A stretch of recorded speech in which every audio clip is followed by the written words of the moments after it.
Nell Hayes did not look up when the room went quiet.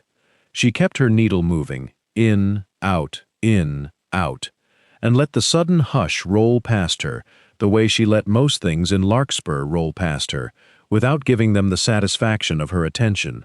A room going silent around her was rarely good news, and it was almost never about her. She had learned that, a long time ago, the same way she'd learned to set a sleeve or take in a waistline, through repetition, until it stopped hurting enough to notice. Someone said a name behind her, then again, closer, more urgent. Boots crossed the Grange Hall floor, slow, unhurried, the particular cadence of a man who had never once in his life needed to walk fast to get people's attention. They stopped directly in front of her work table. Nell finally lifted her head and found Caleb Whitfield standing there with his hat in both hands, looking at her the way a man looks at the only thing in a crowded room worth looking at. "Caleb," she said carefully, "everyone's watching you." "I know it," he said. "Let them. If you've ever sat in the back row of your own life, waiting for someone to finally look up and see you standing there, stay with me. This story was written for you. Subscribe to this channel, drop your city in the comments. I want to see exactly how far Nell's story travels tonight, and stay with me until the very end, because you are not going to want to miss what Caleb Whitfield says next. Now, let's go back to where it all began. The autumn of 1885 came to Larkspur, Wyoming territory, dry and gold and a little unkind, the way autumn always came to a town that lived and died by its harvest. The cottonwoods along Larkspur Creek had turned the color of old butter, the wind carried dust instead of rain most afternoons, and the talk at the mercantile had turned, as it always did this time of year, to which families would make it through the winter and which wouldn't. Nell Hayes had been awake since 4 that morning, same as every morning, working by lamplight in the back room of her shop on Larkspur's main street. Hayes Dressmaking and Alterations, the sign said, hand-lettered by her own steady hand, 6 years ago, when her father had still been alive to help her hang it. She was 29 years old, broad-shouldered and sturdily built in the particular way of a woman who had spent her whole life bent over a work table, and her hands, capable, calloused at the fingertips, faster than most people's eyes could follow, could take in a waistline or let one out without a single pin ever landing crooked. She had a good, open face, dark hair she kept pinned back, plain and practical, and the kind of quiet competence that people relied on constantly and noticed almost never. Her father had built the shop with his own hands before consumption took him 5 years back. Her mother, Ruth, had been fighting the same slow illness in her lungs ever since, confined mostly to the back bedroom now, needing medicine that came dear from the territorial pharmacist in Cheyenne, and needing, more than anything, a daughter who did not stop working long enough to fall apart. So Nell did not stop. She mended, she stitched, she altered wedding dresses for other women's weddings and christening gowns for other women's children, and she did not, in 5 years, allow herself very much time to wonder what any of it was for. She went to church every Sunday and sat in the back row, same as she had every Sunday since she was old enough to sit anywhere at all. It was the 3rd Sunday of September when Vivian Ashford and her 2 daughters came through the church doors ahead of her, dressed in traveling silk that had certainly not come from any dry goods store within 400 miles of Larkspur, and passed within 2 feet of Nell's pew without so much as a glance in her direction. Delphine Ashford, 19 and lovely and entirely aware of it, was laughing at something her sister had said. Neither of them looked at Nell. Neither of them ever did. "Bless her heart," Nell heard Vivian murmur to the woman beside her, not troubling to lower her voice past the point where it might not carry. "Still no husband at 29. Some women simply aren't suited to it, I suppose. It isn't anyone's fault." The woman beside her made a small, sympathetic sound that meant nothing and cost nothing. Nell kept her hands folded in her lap and her eyes on the pulpit, and did not let her face change. She had heard some version of this sentence in some version of this doorway more times than she had bothered to count, and she had long ago decided that the only real defense against it was to simply keep breathing, keep sitting up straight, and keep being exactly who she already was. She was not unhappy, precisely. She had her shop. She had her mother, difficult and beloved. She had work that used her hands well and paid the rent most months. What she did not have, and had stopped actively wanting sometime around her 26th birthday, was any expectation that Larkspur would ever see her as anything other than the seamstress in the back row, reliable, useful, and entirely beside the point. Caleb Whitfield was, by contrast, the single most discussed unmarried man in 3 counties, and had been for the better part of a decade. He owned Whitfield Ranch, 6,000 acres of the best grazing land between Larkspur and the territorial line, inherited from a father who had built it out of nothing and expanded twofold since he'd taken it over at 22. He was 34 now, tall and weathered in the unhurried way of a man who worked outdoors, and had stopped noticing the sun on his own skin years ago, quiet by nature, direct when he did speak, and entirely uninterested in the elaborate social performance that every marriageable family within riding distance insisted on staging whenever he came to town. He paid his hands a fair wage and paid it on time, even in lean years. He had personally ridden out in a blizzard 2 winters back to bring the Callahan family firewood when their own supply ran short, and had never once mentioned it to anyone. Nell only knew because old man Callahan had told the story at the mercantile with tears standing in his eyes. Caleb Whitfield did not posture. He did not need to. He simply did the useful thing, quietly, and let people talk if they wanted to. Which they did, constantly. Vivian Ashford had made it her personal project, for going on 3 years now, to see her younger daughter Delphine married to Caleb Whitfield, and she pursued this project with the tireless, unembarrassed determination of a woman who had never once in her life failed to get what she wanted. Every church social, every harvest dance, every excuse for a gathering in Larkspur had for 3 years been quietly engineered around throwing Delphine into Caleb's path. Caleb attended these gatherings with the patient, faintly weary good manners of a man doing his social duty, danced when he was asked, complimented the food, and went home to his ranch afterward, having committed himself to precisely nothing. Nell had watched all of this unfold from a comfortable distance, the way she watched most of Larkspur's business, with mild interest and no personal stake whatsoever. She had spoken to Caleb Whitfield perhaps 4 times in her life, brief, practical exchanges about nothing at all, and had no particular reason to think of him as anything other than the town's most eligible bachelor, a fact of Larkspur's landscape like the creek or the Grange Hall. That changed on a Friday in early October when Caleb Whitfield walked into her shop with a torn coat over one arm and a look on his face like a man bracing for an inconvenience. "Got caught on a fence post pulling a calf out of a wash," he said, by way of greeting, setting the coat on her counter. "Cal says you're the only one in town who can fix a tear like this without it looking like a scar." "Cal's not wrong," Nell said, and reached for the coat before she'd fully registered whose it was. She examined the tear, a long, ugly rip along the shoulder seam, the kind that most people would have simply patched over and called finished. She turned the coat inside out, studied the construction, and said half to herself, "Whoever made this knew what they were doing. Good wool, proper lining. This'll take some care, but it'll hold. You always talk to coats like that?" She looked up and found him watching her with open, uncomplicated attention, not the assessing look she was used to from strangers sizing up whether she was worth a second glance, not the careful, pitying softness some people used on her out of a misplaced sense of kindness, but simply the look of a man paying attention to what she was saying because he was interested in the answer.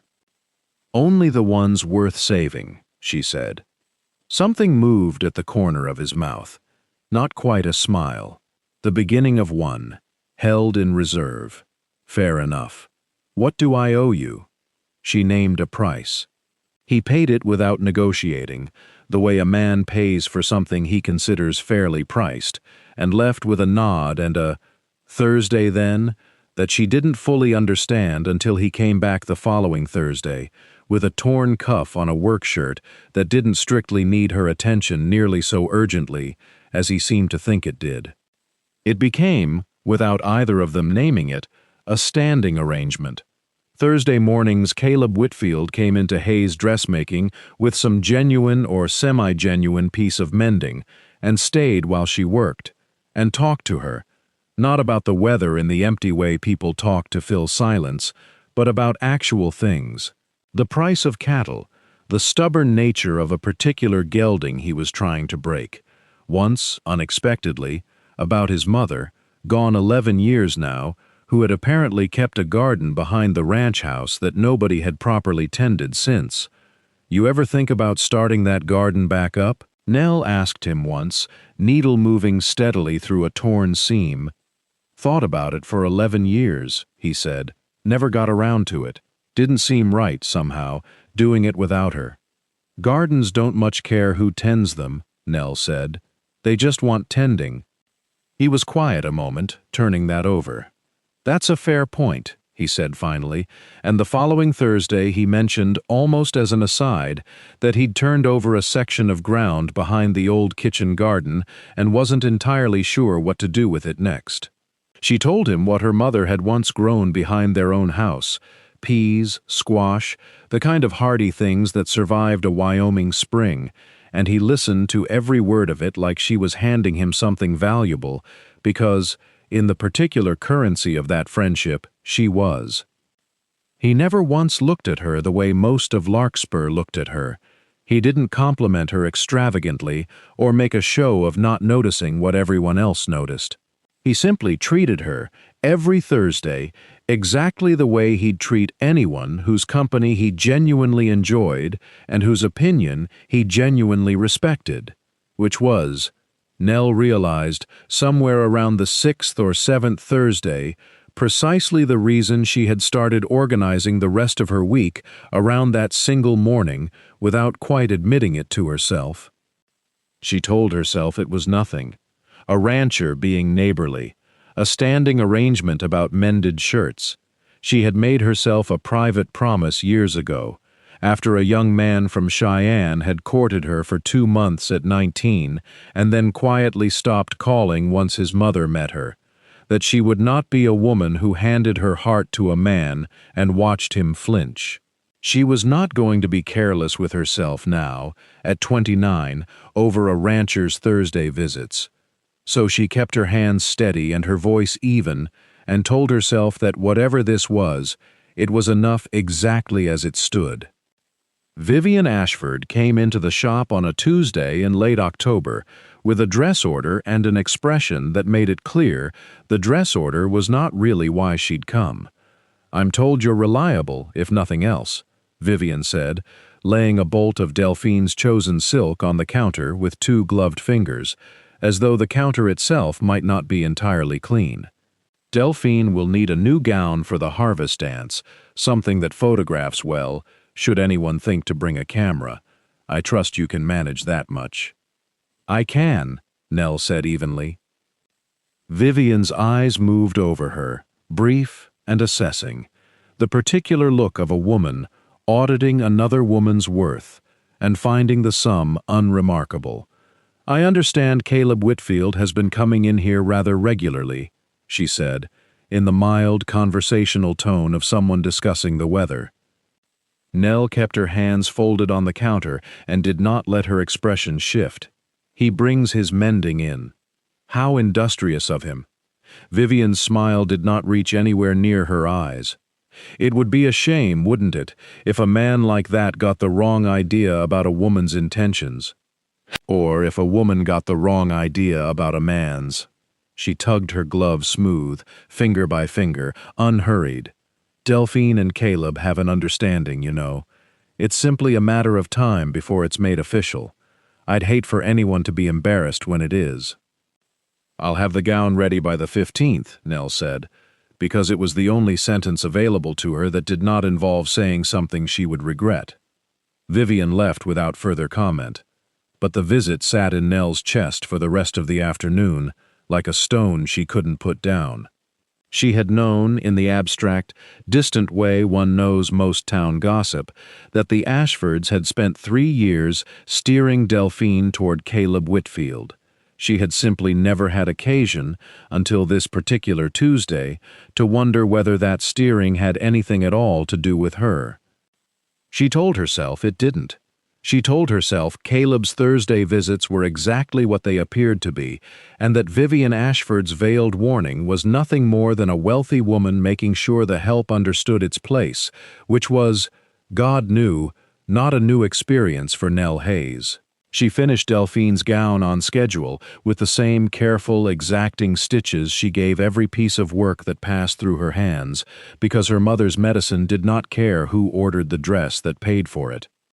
What she could not entirely put down, over the following weeks, was the particular cruelty of Vivian's phrase, the wrong idea about a woman's intentions, as though the mere fact of Caleb Whitfield sitting in her shop on a Thursday morning talking about garden peas was, on Nell's part, some kind of overreach that needed correcting before it got any further out of hand. She said nothing of it to Caleb. What was there to say? That the wealthiest woman in Larkspur considered his Thursday visits an inconvenience to a marriage that existed, as far as Nell could tell, entirely in Vivian Ashford's head. She kept it to herself and kept working, and told herself, again, that this was enough exactly as it stood. The letter from the Larkspur Territorial Bank arrived on a Wednesday in early November, and Nell almost didn't open it, because letters from the bank rarely contained anything a person wanted to read. She read it standing at her own counter, still in her work apron, and had to read it twice before the sentences settled into something she could fully understand. The note her father had taken out against the shop building 9 years ago, a modest sum, faithfully paid down over years of careful budgeting, with 18 months still remaining on the term, was being called due in full. 90 days. The letter cited, in dry banking language, a change in the institution's lending position regarding commercial property in Larkspur's business district. The Larkspur Territorial Bank was owned, Nell knew perfectly well, by Winslow Ashford, Vivian's husband. She sat down hard in the chair behind her counter, the letter still in her hand, and did the arithmetic the way she'd learned to do arithmetic over 5 years of narrow margins, quickly, coldly, without letting herself feel any of it until the numbers were settled. 90 days was not enough time to raise that sum through dressmaking, not with her mother's medicine still needing paying for every month besides. 90 days was, in practical terms, a polite and legally sound way of putting her out of business and out of the building her father had built with his own hands. She did not for one moment believe this was a coincidence. She said nothing to anyone.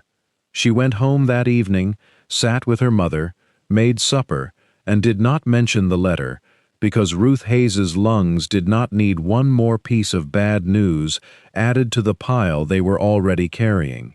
She simply worked later into the night than usual, going back over her account books by lamplight, looking for 18 months' worth of margin that did not exist in 90 days, and finding none. It was Thursday morning, same as it had been for 6 weeks running, when Caleb came in with a shirt that had a button missing and nothing else genuinely wrong with it, and took one look at her face before he'd even set the shirt down. "What happened?" he said. Not a question. A statement, the kind a man makes when he already knows something has happened and is simply waiting to be told what. She almost said nothing was wrong. She had 6 weeks of Thursday mornings behind her, and a lifetime before that of handling her own troubles without asking anyone to share the weight, and the habit of saying, "I'm fine," sat ready on her tongue the way it always did. But she looked at him, steady, waiting, giving her the same patient attention he gave everything she said, and found that she was tired, suddenly and completely, of carrying this particular thing alone. She showed him the letter. He read it twice, the same way she had, and something moved across his face that she had not seen there before. Not surprise exactly, but a kind of controlled, deliberate stillness, the look of a man doing arithmetic of his own. 90 days, he said. 90 days. Winslow Ashford's bank. Yes. He was quiet for a long moment, turning the letter over once in his hands, as though the back of it might explain something the front hadn't. "You know what this is," he said finally. It wasn't a question either. "I have a fairly good idea," Nell said. "I do too." He set the letter down on the counter, carefully, the way he set down anything he intended to come back to. "I'd like you to let me handle this." "Caleb, not because you can't," he said. Before she could finish the sentence, she already knew how to finish, the one that started with, "I don't need." "You've run this shop alone for 5 years and kept your mother in medicine the whole time doing it, and I have never once seen you handle anything badly. This isn't about whether you can manage it. It's about the fact that a bank doesn't call a note 90 days early over nothing, and I happen to know exactly why this one did, and I have resources you don't. Let me use them." She looked at him for a long moment. "Why?" she said. "Not why would you, exactly, but something closer to, what does this cost you? Because nothing in Nell Hayes's experience of the world came free, and she had learned to look carefully at anyone offering to carry weight that wasn't theirs. Because you've been mending my coats for 6 weeks and telling me about my mother's garden like it mattered to you as much as it matters to me," Caleb said, plainly, without any particular drama in his voice, the way he said everything that actually meant something.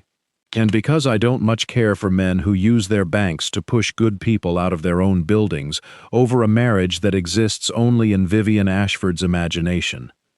"You know about that, then?" "I've known about that for 3 years," he said. "I've just never had occasion to say so out loud before now." The Larkspur Harvest Dance took place in the Grange Hall on the second Saturday of November, same as it had every year for as long as anyone could remember, and Vivian Ashford had spent 3 weeks making certain that everyone in town understood this particular dance was to be an occasion. Nell had not intended to go. She had 90 days narrowing toward 60, a mother whose cough had worsened with the cold weather, and no particular appetite for standing in a room while Vivian Ashford orchestrated whatever performance she'd planned for her daughter and Caleb Whitfield. But her mother, propped up in bed with more color in her face than she'd had in weeks, had looked at her with the particular firmness of a woman who still knew her own daughter better than her daughter sometimes gave her credit for, and said, "You are going to that dance, Eleanor Hayes, and you are going to wear the blue dress you made for yourself and never once had occasion to put on, and you are not going to sit in the back of that hall like you sit in the back of everything." So Nell went. She wore the blue dress, good wool, well cut, made with the same careful hands she gave every piece of work that passed through her shop, only this time for herself, and she stood near the refreshment table, and she did not sit in the back. The Grange Hall was full and warm and loud with fiddle music by the time Vivian Ashford made her move. Nell watched it happen from 20 feet away, Vivian steering Delphine by the elbow across the crowded floor, positioning her directly in Caleb's path near the center of the room, loud enough for half the hall to hear, "Caleb, dear, Delphine was just saying she hoped you'd claim the next dance. I did tell her you'd never let a lady go unasked at her own harvest dance." It was, Nell understood immediately, not a request. It was an announcement dressed up as a request, staged in front of enough witnesses that a refusal would have to be a very public one indeed. The fiddle player struck up the next tune. The room, without quite meaning to, had gone half quiet, the particular hush of a crowd that senses something is about to happen and doesn't want to miss it. Caleb did not move toward Delphine. "Mrs. Ashford," he said, and his voice carried further than perhaps he intended, or perhaps intended exactly as far as it carried. I appreciate the invitation, but I think there's been some confusion I ought to clear up, and I'd rather clear it up plainly than let it keep going the way it's been going." Vivian's smile held, but something behind it went very still. "Confusion? There is no understanding between myself and your daughter," Caleb said. "There never has been. I've danced with Delphine at every gathering in this town for 3 years because it was the polite thing to do, and I am sorry if that politeness was ever mistaken for something it wasn't. But there's no understanding, Mrs. Ashford, and there's not going to be one." The room had gone properly quiet now. Delphine's face had gone through several expressions in quick succession and landed on something caught between humiliation and, Nell thought, watching closely, a kind of relief that Delphine herself likely hadn't expected to feel. "I see," Vivian said, and her voice had cooled several degrees. "And is there some particular reason for this sudden clarity, Mr. Whitfield, or has it simply struck you tonight, out of nowhere?" Caleb turned then and looked across the room, directly at Nell, in front of the entire town of Larkspur. "No, ma'am," he said. "It struck me for about 6 weeks now, if I'm being honest, and I expect it'll keep striking me a good deal longer than that." Nell felt the whole room's attention swing toward her like weather turning, and for one long moment she stood very still, the way she'd learned to stand still through every whisper Larkspur had ever aimed in her direction, waiting to see what shape this one would take. Vivian recovered first, the way women like Vivian always did, reaching for the sharpest tool available. "The seamstress," she said, and there was real contempt in it now, no longer bothering to dress itself up. "Caleb, be reasonable. You're the largest landholder in this county. You cannot possibly mean to tell this room you intend to court the—" "Say it plain, Mrs. Ashford," Nell said, and was faintly surprised to find her own voice was steady, clear, and carrying nearly as far as Caleb's had. "Whatever word you're circling, I've heard worse said to my face at this same dance in years past, and I'm still standing here." "You might as well finish the sentence." Vivian's mouth closed. "I run a shop my father built with his own 2 hands," Nell said, into the silence, "and I have kept it standing through 5 years of narrow margins and a mother's illness that would have broken most people twice over. I have clothed half the women in this hall for their weddings and their christenings and their funerals, and I have done it with careful work and fair prices, and without once asking anyone in this town to see me as anything other than useful. That was enough for a long time. I let it be enough because I decided it had to be." She paused and found that her hands, for once, were not shaking at all. "I don't need it to be enough anymore. And I don't much care to stand here and be talked around like furniture at my own town's harvest dance while you decide whether I'm an acceptable answer to a question nobody actually asked me." The silence that followed had real weight to it. "As for your husband's bank," Nell added, into that silence because she found, once started, she was not quite finished. "I understand the note on my shop is being called 90 days early over a sudden change in lending position. I'd be curious to hear Mr. Ashford explain that change to the Territorial Banking Commission, should it ever come to that." Vivian's face went through something complicated and did not fully recover its composure. "I'm sure I don't know anything about my husband's business dealings," she said, but the words came out thinner than they'd started.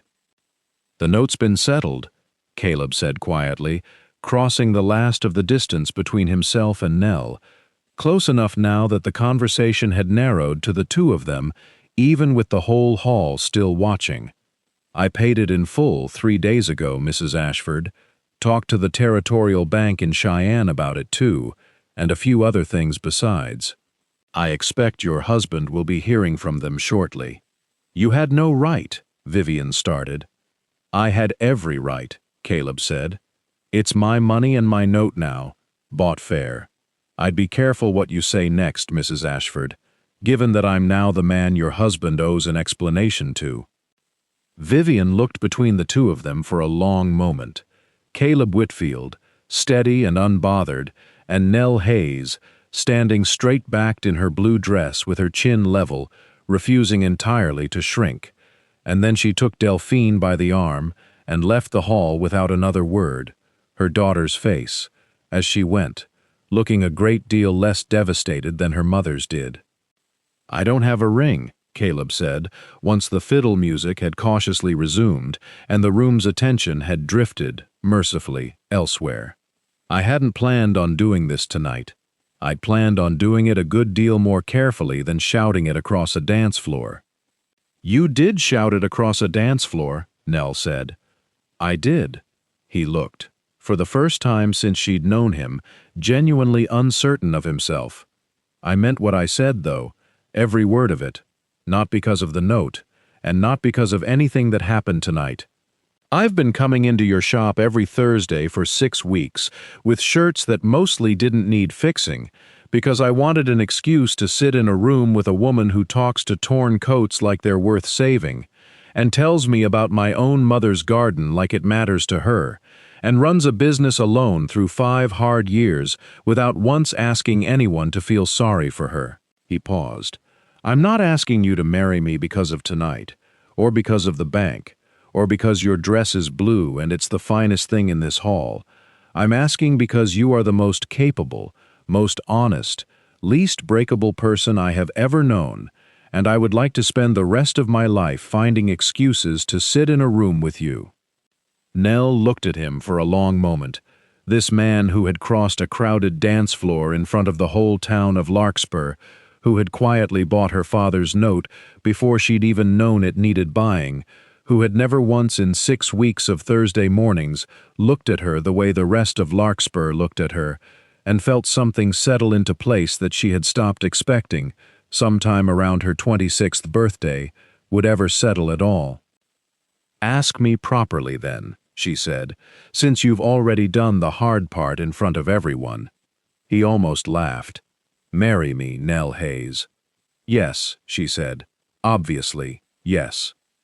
They were married 5 weeks later, on a clear, cold Saturday in December, in the same small church where Nell had spent 29 years sitting in the back row. She did not sit in the back row that day. She wore a dress of her own making, plain and beautifully cut, and when the minister asked Caleb if he took this woman, he said yes before the sentence was finished, which made half the congregation laugh, Nell included. Ruth Hayes sat in the front pew, wrapped warm against the cold, breathing easier than she had in months on the strength of medicine that no longer had to be rationed, and cried through the entire ceremony without a single trace of apology. 5 years later, Hayes Dressmaking still stood on Larkspur's main street, though the sign now read Whitfield and Hayes, at Nell's own insistence, her father's name and her husband's, side by side, because she had built the business alone before Caleb had ever walked through the door and saw no reason to erase that fact from the sign out front. The shop had expanded into the space next door, and Nell employed 2 other women now, paid fairly and trained properly, in a trade she had once practiced entirely alone by lamplight at 4 in the morning. Ruth Hayes had 2 more good years before her lungs finally gave out, and she spent every one of them holding her first grandchild, a girl with her father's steady eyes and her mother's stubborn chin, and telling anyone who would listen that she had always known her daughter would end up exactly where she belonged.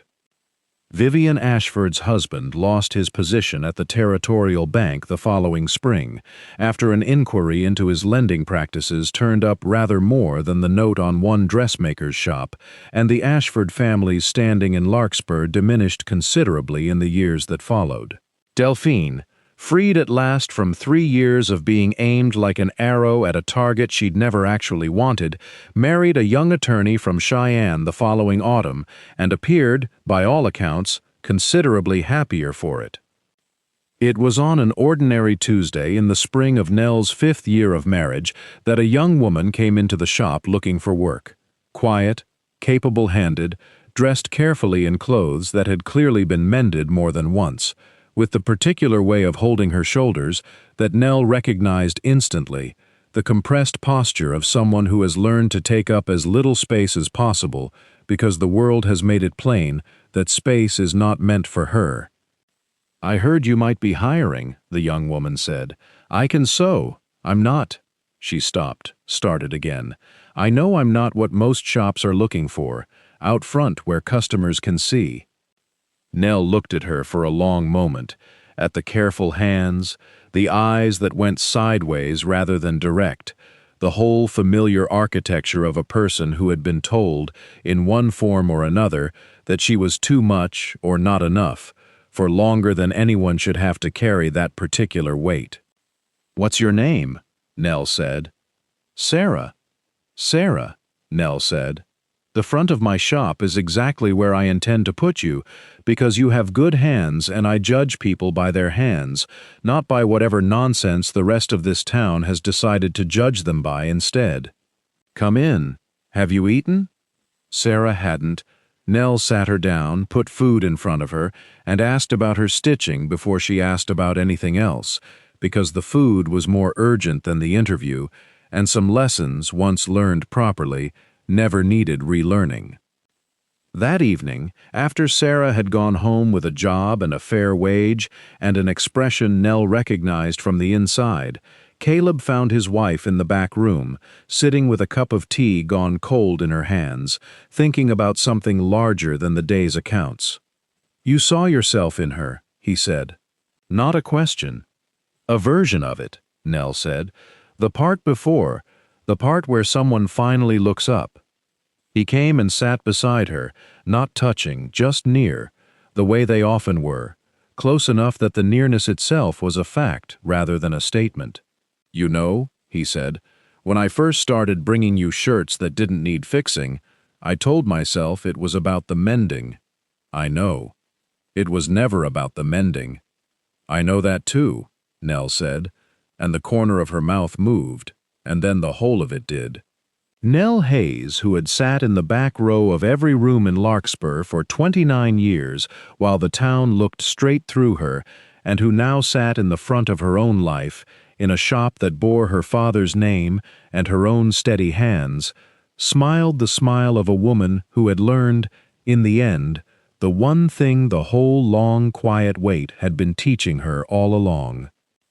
No one had to notice her for her to be worth noticing. She had simply gone on doing careful work, in the back row and the front of it both, until the right person happened to look up, and even then, she reminded herself, closing her eyes against the last warm light of the day, she had never once needed his looking up to know exactly what she was worth. She had simply been glad, finally, that he had.